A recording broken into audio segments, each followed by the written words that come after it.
함께 말씀 보겠습니다. 누가복음 8장 40절에서 56절입니다. 누가복음 8장 22절 한번 보시겠습니다.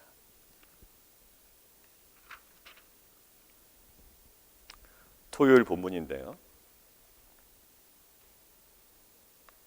피조 세계를 다스리시고 통치하시는 모습을 드러내시죠. 어제 본문 보겠습니다.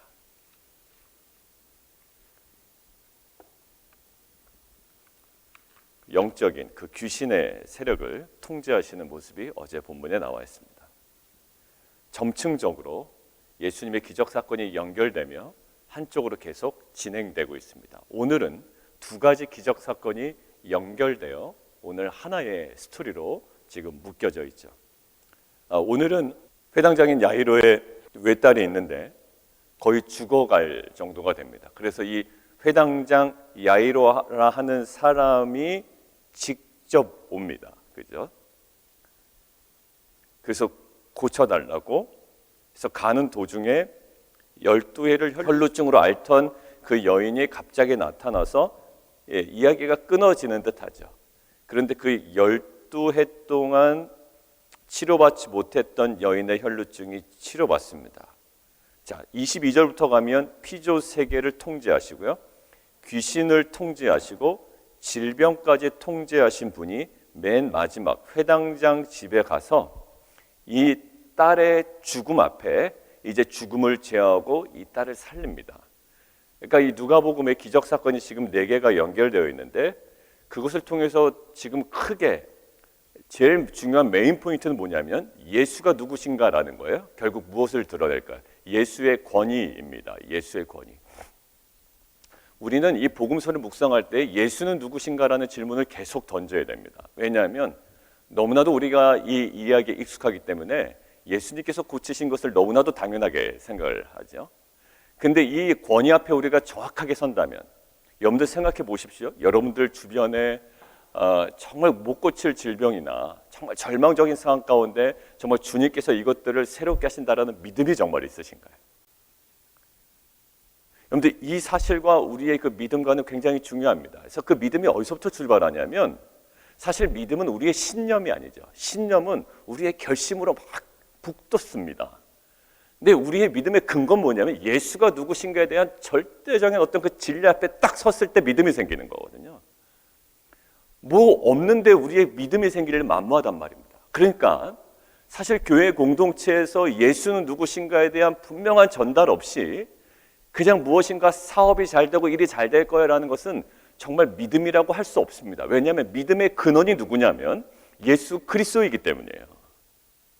그러니까 헛된 거죠. 그냥 어떤 형식을 좀 채우면, 뭐 여러 가지 우리가 얘기하는 종교적인 형식을 채우면 하나님께서 그것에 합당한 은혜를 주신다. 그건 은혜가 아니에요. 보상이죠. 이건 뭐냐면 예수는 누구신가에 대한 그 질문 앞에 선 겁니다. 이 여인도 마찬가지고 회당장 이 야이로라는 사람도 그 앞에 선 거예요. 그러니까 오늘 기적 사건이 연결되는데 누가복음은 예수는 과연 누구신가라는 거예요. 저는 절망 가운데 있는, 그동안에 너무 영적으로 다운돼 있어서 힘든 성도님들 만약 계시다면 이제 이 정말 우리 질문을 던지고 그 앞에 정확하게 서기를 원해요. 예수는 누구신가? 그분은요 모든 것들을 가능하게 하시는 거예요. 제가 오늘 하나 맨 마지막에 이야기하려고 적어놓은 게 있는데, 예수 안에서는 절망의 끝은 있지만 예수 안에서 희망과 소망의 끝은 없다라는 거예요. 예, 맞아요. 절망의 끝은 있어요. 이게 끝날 것 같은가? 예, 끝납니다. 그런데 예수 안에서의 이 소망이, 이 우리 안에 있는 이 희망이 마무리되면 어쩌나, 끝내면 어쩌나라는 두려움이 있거든요. 근데 예수 안에서는 끝이 없습니다. 희망과 소망의 끝은요. 예, 그것은 영원하다고요. 이 대진리 앞에 우리가 선다면, 우리가 뭐 좀 안 좋아서 지금 힘들 수는 있지만 그 예수 앞에 우리가 다시 한번 선다면 그 회복되고 새롭게 세워지는 놀라운 은혜가 있을 줄 믿습니다. 그래서 이 네 가지의 기적 사건을 통해서 예수는 누구신가에 대한 예수의 그 절대적 권위, 그분은 피조 세계와 귀신뿐 아니라 질병과 죽음을 제어하시는 분이에요. 그래서 점층적으로 예수는 누구신가에 대한 완성을 해나가시죠. 심지어 죽음까지도. 자, 그런데 그게 메인 띠이고요. 그 다음에 이 누가복음에서 오늘 본문에서 유독 강조되는 것이 하나 있습니다. 우리가 막 찾으려고 해서 하는 게 아니라 보다 보면 발견되는 것이 있어요. 자, 무엇일까요? 우리가 많이 들었던 신앙의 한 요소이기도 하고요. 너무나도 입에 붙어있는 말이기도 하지만 오늘 다시 주목해야 되는 그 단어예요. 뭘까요? 자, 예수님의 말씀을 보시면 됩니다. 예수님의 말씀을. 48절이에요. 예수께서 이르시되 따라 내 믿음이 너를 구원하였다. 내 믿음이 구원하였다. 자, 그리고 동일하게 오늘 이 두 사건이 연결되는데 어디냐면 49절에 뭐냐면 이미 죽었습니다. 이렇게 지체하는 동안에. 그래서 사람이 옵니다. 주인님 죽었습니다. 다 끝났습니다. 근데 50절에 예수께서 그 이야기를 가만히 들으시고 당연히 그렇게 얘기했겠죠. 죽었습니다. 끝났습니다. 더 괴롭게 하지 마십시오. 그래서 제가 끝은 있다, 끝은 없다라고 했던 거예요. 끝이 있다고 생각한 거예요. 이제 희망의 끈은 끊어져 버렸다고 생각한 거예요. 그런데 50절 보세요. 예수께서 들으시고 이르시되 두려워하지 말고 거의 동그란 믿기만 하라. 오늘 이 믿음이라는 모티브가 이 두 이야기를 강하게 이끌고 갑니다. 하나씩 좀 볼까요? 여인, 우리가 마태복음 묵상할 때도 등장했고요. 복음서에서 등장하는 이야기예요. 근데 이 여인이 많은 사람들이 지금 밀려드는 상황 가운데 이 여인의 행동에만 주목을 해보죠. 우리가 그림을, 카메라 앵글을 그 여인에게만 좀 다가가겠습니다. 사람들이 밀려드는데 이 여인이 작정을 한 겁니다. 저 예수의 뒤로 가서 옷가에, 아마 그 4개의 술이었을 겁니다. 그 당시에 있는 사람들은 이제 4개의 술이 이렇게 길게 달려있거든요. 그 옷자락이라고 하는 것은 4개의 술, 그것들 아마 이렇게 잡았을 거예요. 잡기로 작정을 한 겁니다. 그러니까 우연히 스친 게 아니에요. 잡았어요. 근데 보니까 누가복음에 자주 나오는 그 즉시 44절에 보니까 즉시 그쳤더라는 거. 이 여인도 아마 깜짝 놀랐을 겁니다. 이것을 작정하고 만졌는데 혈루증이 즉시 그쳤더라라는 것은요, 예수님과 대화하기 전에 이미 이 기적이 여인에게 임한 거예요. 그 무엇이 작동했느냐 말이에요. 무엇이? 예수님께서 선언도 하지 아니하시고 이 모든 것들이 없었습니다. 근데 예수님은 아셨어요. 능력이 빠져나갔다라는 것이에요. 근데 예수님께서 물어보십니다. 누가 만졌냐라는 이 질문은 여러분들 우리가 얘기하고 있는 그 하나님의 그 속성 있죠? 전지성에 근거하면 이 질문의 성격이 무엇인지를 우리는 다시금 살펴야 되죠. 누가 만졌냐라는 것은 정말 몰라가지고 야 누구야 이렇게 물어본 것이 아니라 알면서 그 여인을 향하여 물어본 거죠. 그리고 그 여인은 딱 느낍니다. 47절 스스로 숨기지 못할 줄 알고 자기가 작정하고 만졌습니다. 우연히 만졌다면 사실 몰랐을 거예요. 그게 내가 만졌다고 해야 되나 안 해야 되나. 근데 이 여인은 작정하고 만졌고요. 그리고 예수님은 아셨고 이미 기적은 그 여인에게 임했고 그리고 나 예수님께서는 그냥 나은 것으로 끝날 수 있잖아요. 자, 기적이 이미 일어났습니다.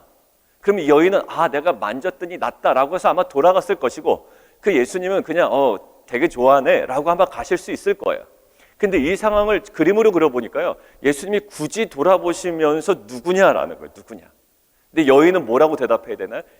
접니다라고 대답해야 돼요. 사람들은요, 여기서 사람들이 많은데 누가 만졌는지 어떻게 알아요? 근데 그 여인은 알고 예수님은 알았던 거예요. 누구는 알아요? 여인은 알고 예수님 알아요. 우리의 믿음의 성격이 이렇습니다. 누구는 몰라요. 아무도 몰라요. 믿음은요. 믿음 아무도 모릅니다. 집사님이 갖고 계신 믿음 몰라요. 사실 사람들이. 그냥 이랬다 저랬다 뒤에서 막 얘기하기나 좋아하지 사실 많은 사람들이 그 사람의 믿음이 어떤지 자세히 잘 모릅니다. 자, 이 예수님만 알고 여인만 아는 이 믿음이 작동을 한 거예요. 그래서 예수님 나중에 뭐라고 그랬어요? 48절 내 믿음이 너를 구원하였다. 여러분들 근데 이 여인의 믿음이 어떻게 드러났나요? 우리가 마태복음 묵상할 때 나타나는 것처럼 옷가에 손을 대니 이 행동으로 나타났다고요. 옷가에 손을 댄다. 여러분들 저는 하나님 주님만 알고 여러분들만 아는 그 믿음의 영역이 계속 확장되기를 원해요. 그것이 없으면 여러분들 신앙이 되게 재미가 없습니다. 왜냐하면 아침에 나오는 것도요, 의무감으로 나오면 사실 되게 재미없는 거예요. 재미 하나도 없죠. 이게 뭐가 재미가 있습니까? 웃긴 얘기를 하나. 근데 사실 재미가 없습니다. 재미가 없어요. 저기가. 근데 사실 이것이 왜 그러냐면 이 영역 가운데 하나님, 주님만 알고 나만 아는 그 믿음의 영역이 계속 확장되어 가고 있는 거예요. 왜냐하면 그것이 확장되지 않으면 사실 딱 정해놓습니다. 내가 이렇게는 하고 이건 안 하고. 이게 사실 뭐 시간표대로 움직이는 건 아니거든요. 사랑으로 움직이는 것이죠. 지난주에 묵상이 됐잖아요. 왜? 이 여인은 너무나도 큰 용서를 받았기 때문에 그 파격을 할 수가 있었던 거예요. 근데 그게 없으면 사실 하나하나가 다 이유가 됩니다. 하나하나가 이유가 돼요. 근데 지금 뭘까? 주님만 알고 나만 아는 그 믿음의 영역이 확장돼요. 그 영역이 우리 안에 정말 날마다 증폭되고 확장된 은혜가 있기를 원해요. 그런데 무엇으로 드러났나요? 옷가에 손을 대는 거예요. 옷가에 손을 대는 행위는 이 여인의 갖고 있는 믿음의 구체적인 행위였습니다. 제가 말씀드렸죠. 말라기에 있는 그 치료의 광선이 비친다라고 할 때 그 광선이 그 옷자락, 옷술이라는 어떤 그 의미도 내포하고 있어서 나름대로 이 당시 사람들은 그 메시아의 옷자락에서는 치료의 능력이 나타난다라는 믿음이 있었다라는 어떤 그 학자 의견이 있어요. 그러니까 이 여인의 믿음은 저분은 메시아입니다. 나의 구주입니다라는 그 믿음의 고백으로 붙잡았다라고 제가 그때 말씀을 드렸잖아요. 자, 그것들을 배경으로 우리가 다시 한번 묵상을 해보죠. 여러분들 여인이 갖고 있는 믿음이라고 하는 게 있었어요. 왜냐하면 주님께서 내 믿음이라고 하는 거니까 자, 다른 거 싹 빼고 예수님의 진술에 의해서 이 여인을 살펴보죠. 이 여인은 믿음이 있었던 여인이에요. 왜? 내 믿음이 구원하였다. 이 여인은 믿음이 있었고요. 이 믿음이 무엇으로 드러났나요? 옷자락을 만지는 행위로 드러났다고요. 그런데 옷자락을 만지는 행위는 저에게 어떻게 다가왔냐면 그 말라기를 통한 어떤 그 메시지를 싹 빼고 이제는 어떻게 다가왔냐면 그냥 아무 행동도 아닌 거예요. 얼핏 보면. 옷자락을 만지는 게 뭐가 이렇게 중요해요? 날이라는 보장도 없어 사실. 옷자락을 만지는 행동은 사실 뭐 지나가다가도 만질 수 있고 옆 사람 옷자락을 만질 수도 있고 여러 가지 행동, 뭐 가벼운 행동입니다. 행위 자체로서는 굉장히 가벼운 행동이에요. 그런데 이 구체적인 행위는 굉장히 작지만 가벼운 행동이지만 그 작은 행위 속에 있는 뭐가 있냐? 믿음이 역사한 거잖아요. 작은 행위. 그러니까 이것들 가운데 제가 깨달은 게 뭐냐면 묵상되는 게 여러분들 그 매일 기도하는 거 커 보이지 않아요. 여러분들 매일 꼬박꼬박 나오시는 분들이 있습니다. 여러분들 그거 아무것도 아닌 것처럼 보여요. 그리고 아무것도 아닌 것처럼 스스로도 여깁니다, 사실. 그러다가 그러면 좀 또 그래요. 항상 기복이 있기 마련입니다. 그런데 이 작은 행위 속에 뭐 있냐면 그게 믿음이 있는 거예요. 그러니까 예수님께서 어떻게 보면 큰 행동도 아니고 막 소리친 것도 아니고 다윗의 자손 예수여 막 이렇게 나타난 것도 막 요란하게 나타난 게 아니라 그냥 가서 이렇게 만진 거예요. 근데 거기에 그 믿음이 역사한 거잖아요.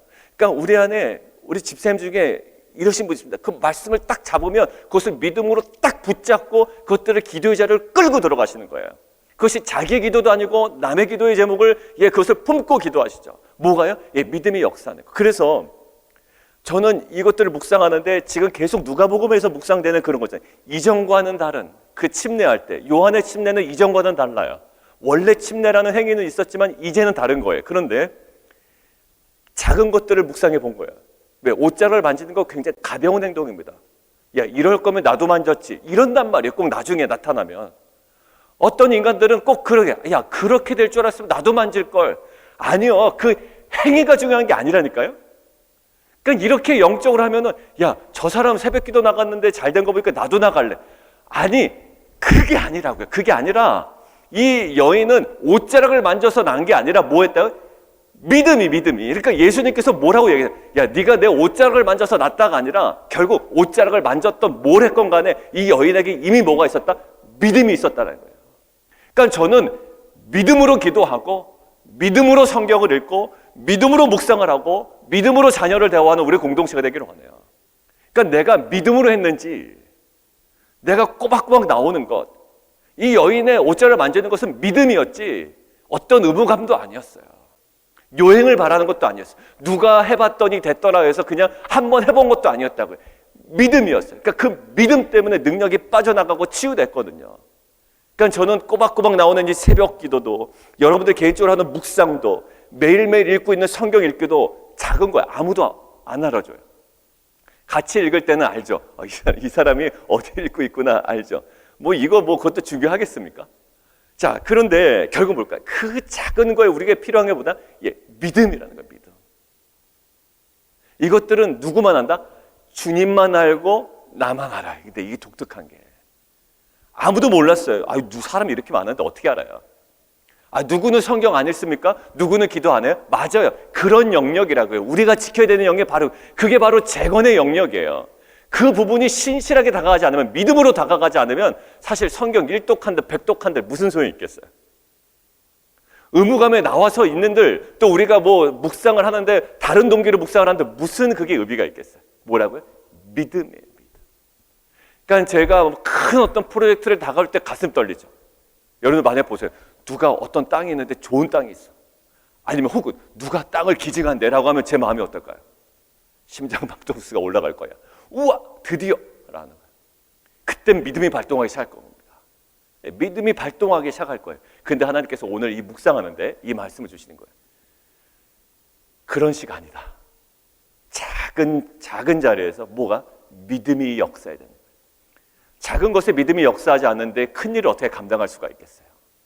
저는 우리 성도님을 위해서, 김현지 성도를 위해서도 그렇고 우리 다른 성도를 위해서 개인적으로 묵상하는 그 말씀을 갖고 그것들을 믿음으로 반응하고 기도의 자리로 끌고 내려가시는 우리 성도님들 한 분 한 분도 정말 주님의 이름으로 축복하고요.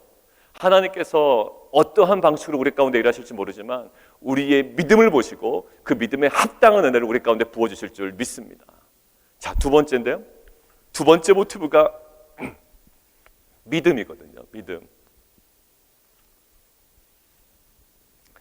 죽었다고 생각한 거예요. 시간이 지체가 되니까. 죽었다고 생각한 게 아니라 죽었죠. 사람들이 나중에 비웃잖아요. 근데 예수님께서 50절, 예수께서 들으시고 이르시되 두려워하지 말고 믿기만 하라. 그리하면 딸이 구원을 얻으리라 하시고. 마가복음에 뭐라고 나와 있냐면 단지 계속해서 믿기만 하라라는 뉘앙스로 되어 있어요. 그러니까 거기도 무엇이 강조되나요? 믿음이 강조되어 있어요. 여러분들 믿음이 굉장히 우리 안에 많이 진술되는데 사실 오늘 본문의 믿음을 보니까 믿음이 정말 놀랍구나라는 것을 저는 다시 한번 느꼈어요. 여러분들 죽으면 끝난 거 아닌가요? 죽으면 끝났다고 생각이 됩니다. 근데 이 죽음 앞에 예수님께서 뭐라고 해요? 죽음 앞에서도 뭘 요구해요? 믿음을 요구하는 거예요. 놀랍지 않아요? 여러분들 이거는 알고 있는 얘기지만 묵상이 좀 새롭게 되니까 저는 되게 새롭게 다가왔어요. 어디 앞에조차도 무엇을 요구하시나? 죽음 앞에서도 믿음을 요구하시는 거예요. 끝났다라고 하는 그 지점에서도 믿음을 요구하시는 거예요. 만약에 정말 이게 아니었더라면 우리의 믿음은 한계가 있는 믿음이 될 겁니다. 막 믿다가도 목사님 끝났습니다. 이제 우리가 믿음을 철수합시다. 이렇게 될 거라고요. 근데 이것은 된다 안 된다의 문제가 아니라 예수님이 누구신가에 대한 아까 첫 번째 질문에서 보면 우리의 믿음의 한계는 있을 수가 없다라는 거예요.